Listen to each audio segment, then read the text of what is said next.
Hello guys, welcome to my channel. My name is Judith Grace Akinyi. I'm here to give you tales of prison from a woman's diary. Sometimes things happen to us that bring so much pain and sorrow that drive us to the lowest moments of our lives. At times, some situations may lead us into making decisions that we may live to regret. It may be one's mistake, but it may also be that one has been mistaken. I want to tell you that no matter what happens to you in this life, no matter what mistakes you have made in the past, forgive yourself and forgive also those who have hurt you. That you too will be forgiven one day when the trumpet sounds. Nothing takes God by surprise. He knows why this had to happen, and particularly to you. Let no one define your future. You can pick up the pieces, shake off the dust, and begin a new chapter. Most people wonder what happens when those prison gates are locked and one finds themselves behind those bars. One says goodbye to the rest of the world. Welcome once again to the stories of prison from a woman's diary. Our dress opened the old rusty prison gate as soon as the van stopped.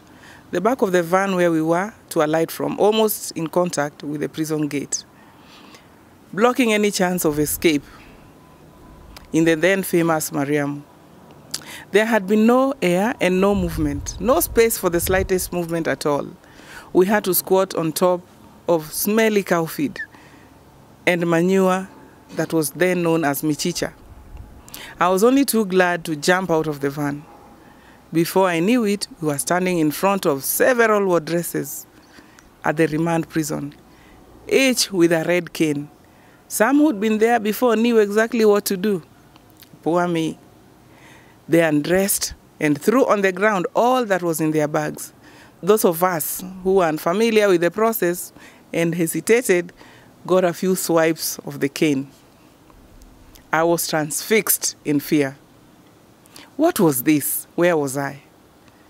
There was pain in my heart, pain that came from a mixture of shame, regret, and despair. I came out from my trance and followed suit.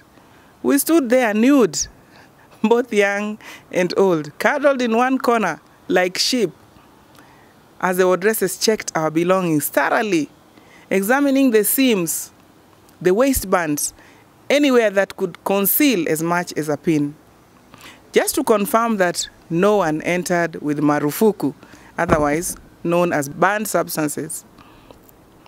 I was taken aback by the cruelty of the wardresses. For how long was I going to be here? Oh, my freedom. Oh, my children. My family. An officer threw some dirty, smelly, whitish, very torn uniforms at us. Each one scrambled to get the best. As soon as I wore mine, the prison lights began to celebrate on my body, just to show me that I was there for punishment. No sweater, no shoes, no slippers. In fact, I saw some people along the beds having akalas. Akalas are normally made from old tires. The list was long and endless. A meal of cold ugali and beans lay in wait on the ground. Evidently, ugali made from the lowest quality of flour. The beans, full of weevils, unpalatable to say the least. The hungry ones quickly gobbled theirs, and the wardresses quickly distributed us to different wards in cells. I think out here, commonly people know them as cells. The cell door closed behind me. The stench of urine and feces filled the room. Prison literature was evident on the walls. No furniture of any kind. Worn out 2-inch mattresses that had been used years over and over again covered the floor. All this while, lies spared me no peace. The lighting in the cell fairly dim. Women sat in groups playing cards, others plaiting hair, another group singing hymns, another set beckoned me to come to their mattress. Questions flew from all over the room. Unaitwa nani? Ulifungiwa nini? Ulishikwa wapi? Koti gani? Jaji wako alikuwa nani?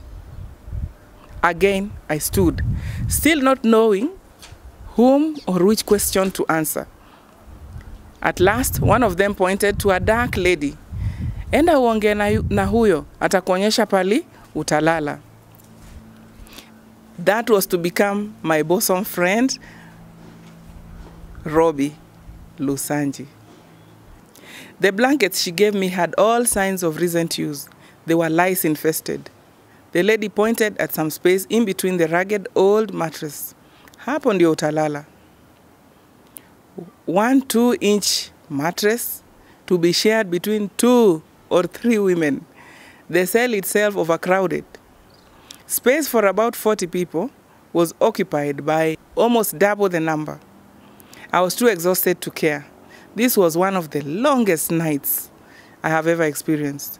It was almost impossible to sleep. Most of the night I spent scratching my body. I had just begun to climb the hill of sorrow. In the morning, there was a loud bang on the metal door. Amkeni Mkabe.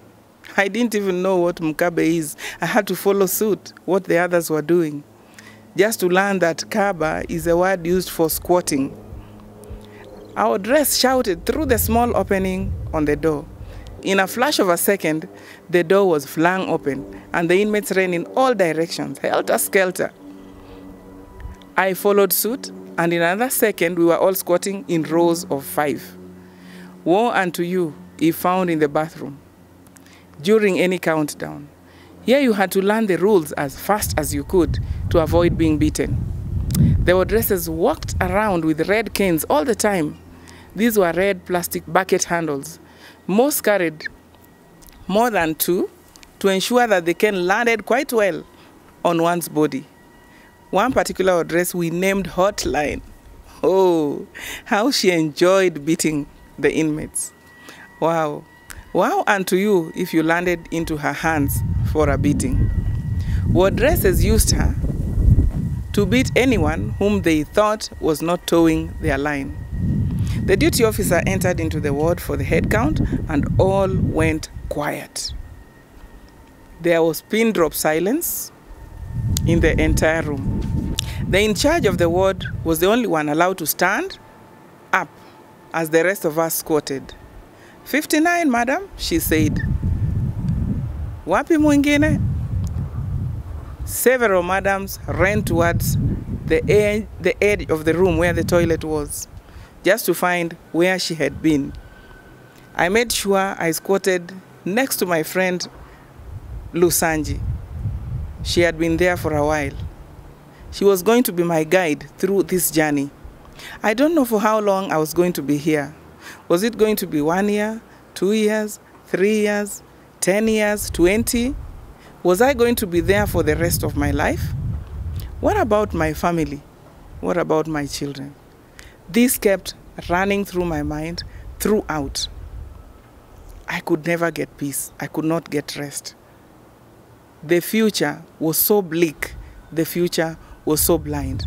But again, I want to welcome my friend Lusanji to also give a piece of how she felt the first time she was there and when she met me and our journey through. And we'll take you through these journeys until the end. So stay tuned with us. Welcome, my friend Lusanji. I know it's many years back. Yes. Can you remember? Unakumbuka siku ile niliingia Mazabe? Okay, majina zangu ni Robbie Lusanji. My friend alikuja kunijoin. Actually it was a very painful day kwa sababu aliingia akanipata pale na vile alikuwa alionekana tofauti na wale tulikuwa pale ndani, na nikamkaribisha Nikamuelezea, nikamuuliza alifanya nini, alikuwa koti gani. Hiyo ni usual. Ukiingia lazima uulize ulimakosa, uulize ulikuwa koti gani. I don't know why. But nilimpatia moyo, nikamwambia I've been there. Hata kuna watu wamefungwa huko maisha, kuna wale watu wamekondemiwa, kuna wale watu wamefungwa miaka mingi. Kwa hivyo Mungu atatusaidia tu. Na nikamuelezea hapa atakutana na vitu kama chawa, sisi tumezoea, lakini yeye atajikuna for the time being, lakini with the time zitamzoea. Na nikamuelezea kwamba hapa tukiwa hapa lazima tuwe na heart, because tunajua sisi ni wamama, one way or the other tulikosa, but we have asked for forgiveness, na tunajua kwamba siku moja tutatoka, na kila mtu huwa anatoka kulingana vile aliingia. Na nikamuelezea kwamba hapa tunakaba mara 5, nikamuelezea ni chakula gani huwa tunakula, although ilikuwa challenge sana kwake ku accept, kwa sababu hakujua uko ndani ukaa hivyo. Na akakuwa rafiki wangu sana wa karibu, na alikaa kwa muda na akarudi. Hata there is nothing you can do, you just have to accept whether you like it or not. Na alirudi accept with the time. All the time ladies wanalia about their children, sana sana ni watoto. Hata huwezi sikia mtu akimention bwanangu, ni watoto. Always mtu anafikiria watoto wake, ama aliwacha mama yake akiwa mgonjwa, at maybe watoto wake nyumbani wanateswa. Hiyo ndio inafanya hata wengine wanakuwa na stress, wengine wanakuwa na depression. But we thank God, at the end Mungu huwa anapea that energy, na mtu anakubali kifungo yake na maisha inaendelea. Alafu rafiki yangu Lusanji, unakumbuka nilishangaa sana kwa sababu huko kwa jela wanawake wanaomba sana. Siku ya kwanza niliingia niliona watu wanaomba sana, kuimba, kusifu Mungu. Nikakuuliza na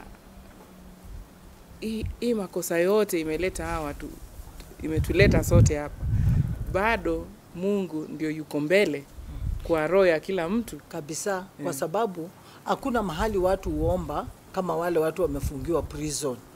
Ladies, unafungiwa mapema. In short, hata huko nje kuku itakuwa haijaingia ndani ya nyumba, lakini mnafungiwa mapema kabisa kama bado kuna lights nje. So mkifika pale ndani, at least ndio roho yenu irudi karibu. The only thing you can do is to sing, you praise and worship na muombe, kwa sababu it's a long journey. Kabla ifike hata hiyo saa 3, kabla ifike saa 4 ndio mtu alale, it is tough.